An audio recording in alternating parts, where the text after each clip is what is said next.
ndakaona conflict area yacho it's about 0.8 hectares.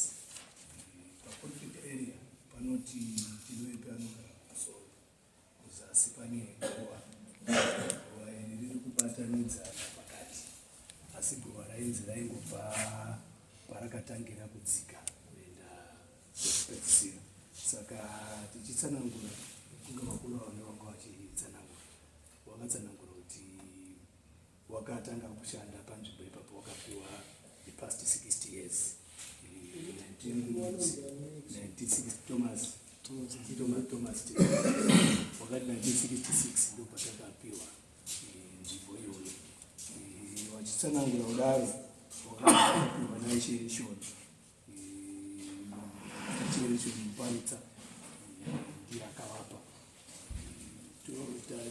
Tiri mudiscussion iyoyo pakazoita kana kuti ani akazosimuka futi akati aiwa isusu takapiwa land iyi muna 1995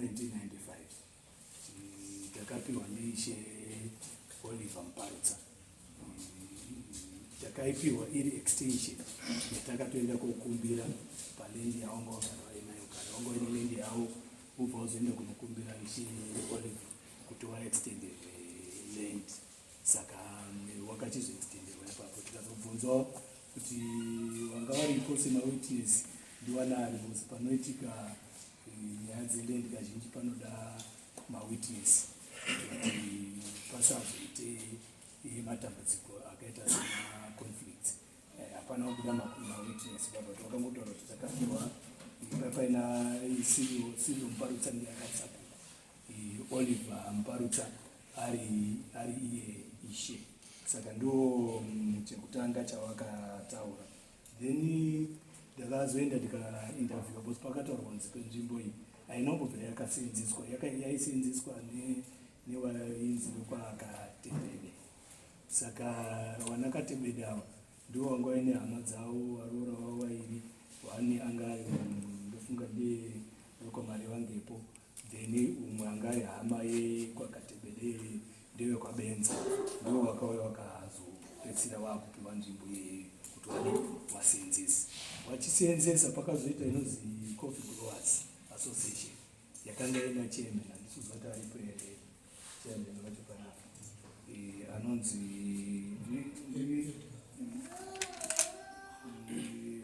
ndiye Israel Matweni ndiri panapa ini. Saka ndo vamwe vacho vanga vari vanhu vanga vari kuCoffee Growers Association. Tichibvunza kuti makaenda pamakaita zveCoffee Growers makaenda mukakomunicata nani? Wakatsanangura kuti takaenda kunokumbira kwakatebede kuti tigone kuseenzesa nzvimbo iyoyo. Wakavaisenzesa as Coffee Growers, wakapedzisirawo wazobvapo, asi Coffee Growers yakatanga iri paBuu Primary ichizouya kuseenzesa kanzvimbo ikako. Wachizobvapo pakauya futi NRE yemagetsi akaitwa kwaBuu, I think itatatawo ma2007. NRE yakauya ikasiyawo zvinhu zvavo iyo ipapo ichiita communication na ishe Mparutsa aripo nemukomana anonzi Lovejoy. Mukomana anonzi Lovejoy pane maconflicting statements akataurwa mairi. One statement mhuri yekwatiri wepi ndeyekuti Lovejoy aipiwa rent zvichijustifya kuti nzvimbo ndeyani, ndeyavo.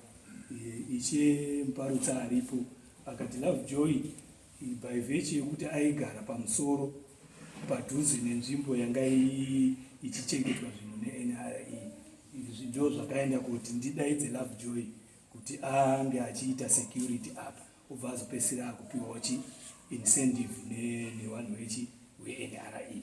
Saka ndo zvinhu zvandakaona zviri pamaissues emhuri idzi, but the owner wakakonfirmwa ndikatebede ndiye muridzi weland yacho. Gowa racho raingobva musoro richienda kumakurosa kuenda kupedzisira. Saka kutori kuzasi kumhiri kweroad, Katebede family ndiyo ichitoseenzako.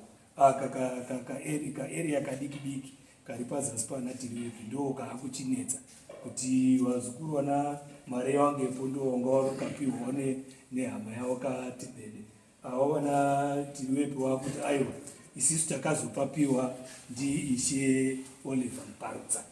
Saka ndio pane dambudziko ratakadi ratakaona ishe Oliver Mparutsa pasina hapana mawitness ari kutaridza kuti ishe Oliver Mparutsa paakapa haasisipo, wakapa paina ani zvakadini, asi reference yevanhu vakaita basa paarea paweCoffee Growers Association neweNRE confirmation dzai dziri kuenda kuti waiconsulta kumhuri yekwaKatebele. Saka ndofunga ndo pane issue yakadini yatakaona kuti Coffee Growers Chairman Israel. Dear Coffee Growers. Coffee Growers handle secretary. Our secretary. Angari chairman pamusoro angari chairman ndi Patrick Diwai wakashaya. Asi nini pendakazobva inini usekretary paizopinda umwe chairman ari panapa etika nyawo ndiyo akazopinda panzvimbo yacho ini ndabva ichi. Saka Edgar Kanyawo akazopinda lendi yaaketwa kare. Kare tatopedza kare wakazopinda unosiku. Ndizvo here Edi? Edi akatonyora kuti haana knowledge yekuzoti issue yelendi chungwa ndakasarudzwa kuti chairmanship yeCoffee Growers. Basa randakatanga kuita ipapo nderekuti takasvika pane area chandoda kuziva baba pamakaita uchairman makanzi Coffee Growers pairi panapa ndepari izvo panga pana tiwe navachigana nekwakatebeka pakati kumusoro kuti kuzasi kuna katebeka. No, chandoda kuzeni hamungangoiti chairman kaweCoffee Growers musikazi kuti patiri kungorimira tichinji pani Kana mafaili acho papari penyu here iwe association wakatokumbirawo wakumbira kunani takona tizwe weassociation wakumbira natiriwe ndizvo Atina kukumbira unativezi. Israel Maturanga. Israel Maturanga. Isusu atina kukumbira kuna wekwativeziva. Vanhu takakumbira wekwakatebele. Walizwe munhu ngoti apa takatsvaka nzvimbo.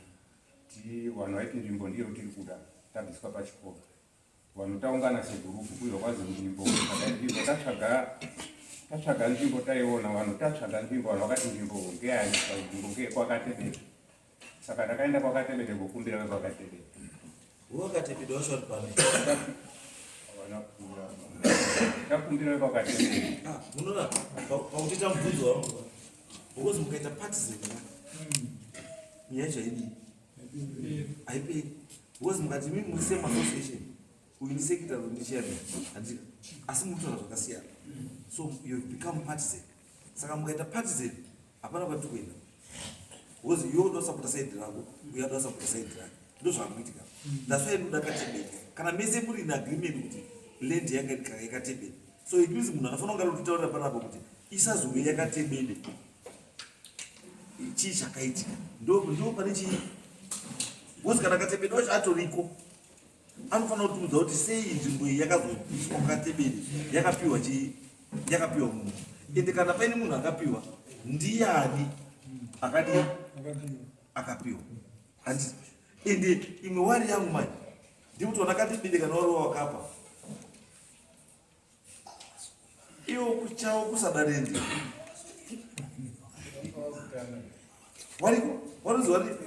warushandisa imwe pati asi imwe pati ndopandikunetsa kuti chawo kusada lendi here yekuti wakupa lendi iwo wari palendi ipapo wachikurowa wachipaoko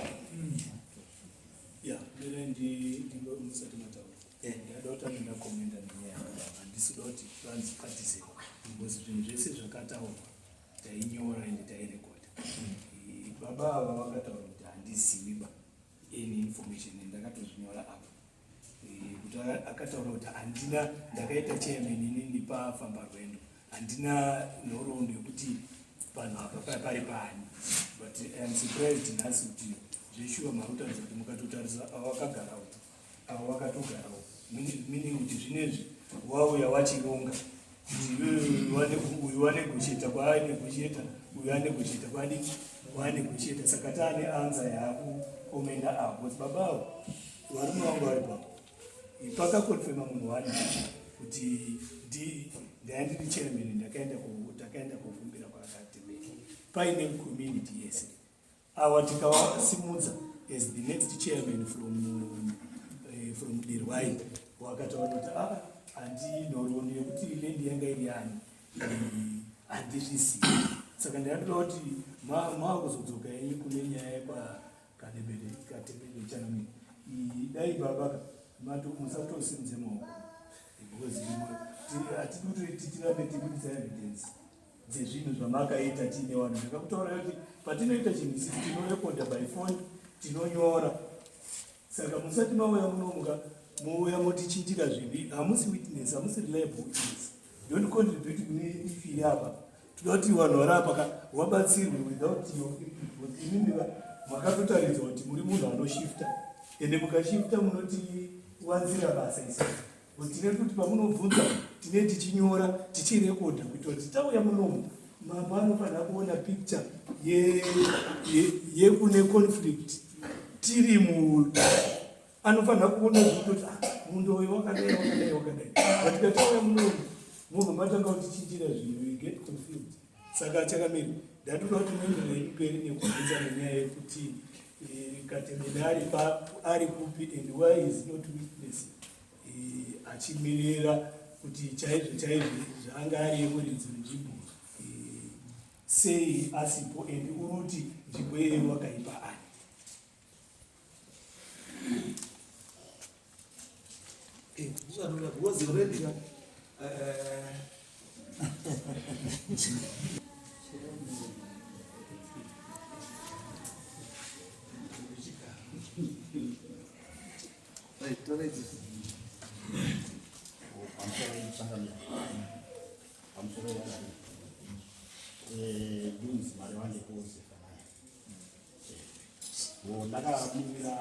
ndakadivira mhuri kwamari wangepo vanakatebedi nhasi wavapo isi vanakatebedi wakapa munda tete wavo mari wangepo. Saka vanakatebedi vakati isusu munyaya idza hatapindi bhozi isusu kana patakaenda kwamuzvare vakatura kuti isusu hatichagonopinda munyaya iyi bhozi nyaya iyi munda takapa tete wedu mari wangepo. Saka kuti tirambe tiri munyaya hapana kwatinoenda bhozi isusu zvese tasiya muoko nekwamari wangepo. Ndosaka ndikuona anakatebedi vasikupinda munyaya iyo bhozi vanakatebedi wakati munda takasiyira wekwamari wangepo tete wedu wekwamari wangepo ndo saka musikaona nhasi Datika ini chandokudaine handisina kutaurwa neni, ndinoda kutaurwa nanakatebede kuti as long as tese tiri in agreement yekuti vanakatebede ndiwo akangwarwa ridzweleti ndokumubvunza ngokutanga are we in agreement kuti masaidzi ese muri true kuti vanakatebede ndo wangwarwa ridzweleti imimi saidi yenyu hongo kosaidi pamusoro wadaka nyaya iyi yaiti takaitaura pakutanga chaiko standi bharakati ndireko pandakatanga kupa opening statement yavo mukazobvunzisa mukomana uyu isusu have been staying pamba apa for almost 70 years. Kasango ikaku that area iyoyo hakuna munhu akamboya akaparima kunze kwevanhu vekofi. Ngative very clear. Isusu tapiwa munda nachief Bishop takapiwa tikabva taita kunosvika pacertain level yakapiwa tisati tapiwa extension yatakazokumbira kuna anga ari sabhuku Siriro ndiye akazondituma kuna chief Oliver anga aishe Oliver kuti tizopiwa munda. Zvadaro manje 70 years akampisika pakanga pachifudzira vanhu mombe idzodzo dzaipwanya kuzokumana vangu vatamba bhora vachitiwa muna ruda dzichiya kumunda kwedu ndo chakazotipa kuti kapisa tinokakumbira kuti tifenzi tive protected. Reshuo yes takanga takapihwa kusvika pacertain level isusu muzasi megomo, asi kapisi kako hakuna munhu for the last 70 years hakuna munhu akamborima. Vanhu vakarima the last ones vakarima tisati tapinda muhondo, that was nana 74 ainzi mai edika vekwabenzi ndo vakamboti rimei ndobva hondo yauya kuvaregera. Saka inini chemubvunzo wangu pekutipo pakakanganiswa here naOliver kuti pamunda number 1 because inisho makamboti advise mukati umwe ishe zvaanenge ataura ndo zvinenge zvinoitwa uteva naishe anenge apinda, ndo chinhu chandinacho. Chechipiri, for 70 years takaona kuti hapana munhu akanga atikati kuzidzekwe vanhu ivepofu. Mukazobvunzawo futi zvemubvunzo ishe kuridza inini mukati saka inini maitambira rent isusu vanhu vekwaTV takatambira rent 2013 November to 2015. Ava vakanga varipe vachiziva kuti rent iri kutambira panhu patiri kutaura pakapa paroad panofamba nemunhu wese paroad wekuti muri kuona activity inoitika haisii kuvanzirana, ndo dambudziko randinaro neside rimwe. Asi at the same time ndorati ndapagadzirisa patakapihwa naShooriva tinakutanga taenda kumona Shooriva takatanga taenda kuna sekuru Cyril wangu akurwara zvakanzi chienda unovataurira sekuru Oliver vataurira confirm kwavari kuti ndabvuma kuti upatoravo since pakuita incident yekuti mombe dzakufudzirwa ipapo imaputama ndo zvinhu zvakaitika pakalendika. Nobody used that land for 70 years.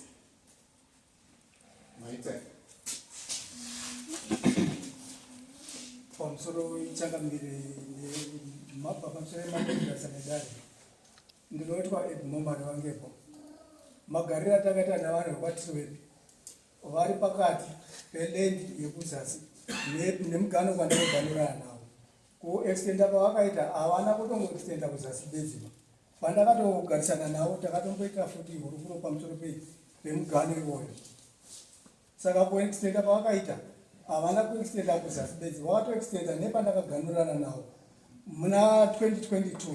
Ndakatombotaura naLoveday andizoti ndiri mukuru pakati pavo mukoma wavo kana rinini navo sekuru ngatigadzirisane nemugano uyu. But the thing is vanhu vakatipa kumusoro since sekuru vakanga vari madzimai mairi, vakatipa kumusoro vakanga vari kwaPutomba, vakatipa kuzasi. Saka ndakati nyaya dzacho hatigoni kudzisanganisa nekuti dzine vanhu vairi vakadii, asi kuextenda kwavakaita havana kuextenda kuzasi bedzi, vakatoextenda futi nekuti pandakaganurana navo kumusoro.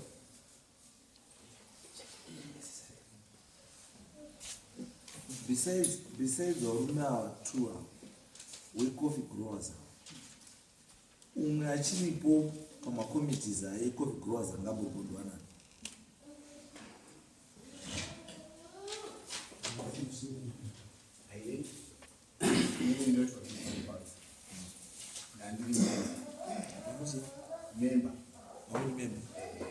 pamamuri memba imimi mamuri pamamuri mandepani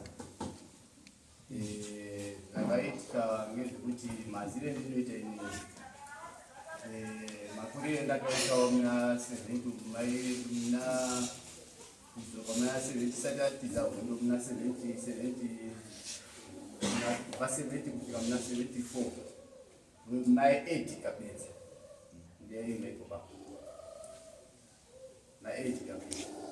Saka pawakazotaurira nekwatiwidi wakauya kuzotaura nanasekuru iyoyo nhasi katiziba kuti wakazotaura nanasekuru, asi pakazokumbirwa dhiveni wakaenda kukumbira kuti pacherwe dhiveni kuti mvura irege kudzikepi paupano wakaenda kukumbira kwatiwidi ndo mazire niwedei kuwanakatembembera vanakatembende ndakazotondirwawo mani mandakatembende ndinokapawo kwana ndokwamai wangepo ini nasikatiziva ini ndaitoziva kuti paigarani maedhikabenza aupabenza waripe maedhikabenza changamira pamusoro maedhikabenza vari kugara kwangu asi kwasara vana maedhikabenza wakashaya asi aripo wacho anofanira ine ruzivo because amunhu mukuru aripo wacho ari kuendika nditi saka ivava vazhinji vanokwanisa kubatsira panyaya iyoyo. Saka vanhu kuramba zvingotaura vanhu vari kukanisa vanhu 1 2 mai Edgar Benza naKatebele vari 2 ndo vanhu vari kukanisa vanhu. kudiwa changamire totairiro Sasimudze nyuma ini mesa hamuna chamunoziva. You have proved to me kuti hamuna chamunoziva mesa. Ndosati ndabvunza kuti anga ariko ndiani nemusati mapo hamuzi. Ndosaka ndandodani Katebele haafaniri kudza mhuri yekwamari yangu ngekuti papari pamwe ngauye ataura akamira Benza ngauye apa akamira apa wotaura kuti ndini ndakapaona tiri wepi. Ndinoti munogadzirisa inge magadzirisa ndinoti tibatsirwe natimurisa mbatsa yemutibatsira kuti pasati pane rodi pakanga paine guva riri complete rodi yakauya nzvimbo yatakaona irikutora kuti pane rodi yakazopinda pakati pakange paine rodi here pasati pane rodi pakamira sei because kana ndaona dzinotaura kuti mune mamunhu wati kurei ndada kutitaurira chokwadi munotitaurira chokwadi kuti tiri chinhu chimwe here zvinhu zvitatu here zvinhu zvingani pasati pane rodi. Rodi yakazogadzirwa tane kofi ndipo pakazogadzirwa rodi yanga iripo yanga iroti taifamba naye kuenda kudhipi kodhibisa mombe taiti padzasiteji pebiriji paya nepadzasimbishana pamene apo tatangagara paya taidzika tiri straight rodi yanga iri ndochiuduzi nemupapa tibva tadzika straight kudai kudzika tidire ruziruti ndo pakaende rodi kufamba netsoka kuenda kudhipi Ndinoti ticharamirazi kuti zvazvakambombira sekozikowa ndo kwati nyaya yacho inyayachi yekuti guva renyu rakanyatsomira sei sei. And chimwe chatakaita chamberi ndechoti zvechiwa matauro taurima kubatsirwa kuda kubatsirwa because mukateerera zvataurwa futi nachefa vaindiketa futi kuti paine 70 years pasina unobvira pakasema. Takazopinda naichi Oliver mukazvibata futi izvi zvinokutaridzira kuti isedza kuti pane munhu ari unyepa pakati pevanhu vairi apa ari kutiraya kumanyufa kuti pazongobuda kuti pane zvinobuda pamberi poziti wese wanogona kuteka advantage pamwe vanhu vakadii wasisipo pamwe. Mabenza rutorwa wacharudza akarima akapa 7 days zvaurutaura but pana Benza ainzi 1978 akauya kunotambirwa ari mukunda mari wangepo nguva yehondo introduction yecoffee yazoitwa 1985. Saka I think vana Benza vakazouya vanogona kuzotibatsira kuti information yototakapiwa apa sekuti wakauya waitambirwa because mukunda mari wangepo aruzi mai mari wangepo aruzi mukunda Katebele. Saka wakapiwa nehama dzake dzepani dzekwakatebele wamai mau obva atora Benza murora kwakumuisawo mupi kwakumuisawo. Saka tofunga Katebele naBenza wakauya munonatsa kuzwa chokwadi Ndopane anza. munonatsa Ndopane anza Unyepa chambata.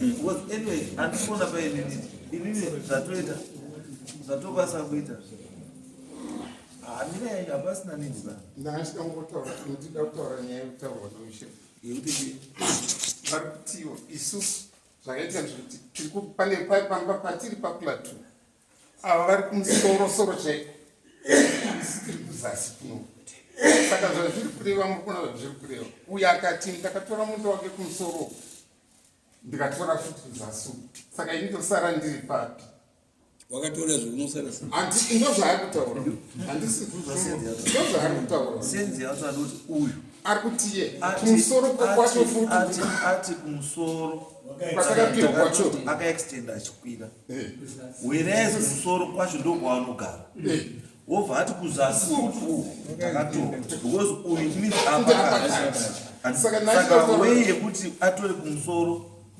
otorera futi kuzasi hazvimekisenzizwa pane simbi yakaiswa nababa wangu 1972 simbi dzererwezi dzedzi yakasochererwa yanga ari musata zvako 1972 akaratidzwa ine munin'ina wangu kunzi simbi iyi ndio simbi pawakapiwa munda uyu narishon vapiwa bangu inini ndopawakacherera simbi yavo vakati ndo wamuganhu wangu panapa muchidzika ndakadai muchienda mugoo wai yacho ichingori yakaiswa 72 iyo imwe wai yacho ichiri mumapieces acho simbi ichocho chiripo uye akaratidzwa nemunin'ina wangu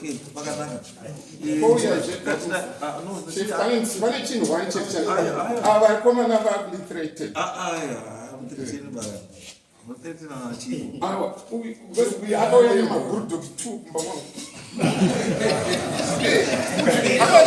akakura kudai mazimba apana musefriday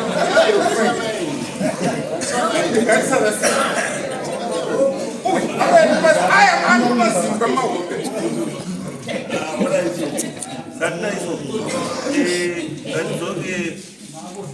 Let's next week 20. This one 20. Imi mwakomana make sure kuti Katebede ari pana benza ari pana topata pa judgment.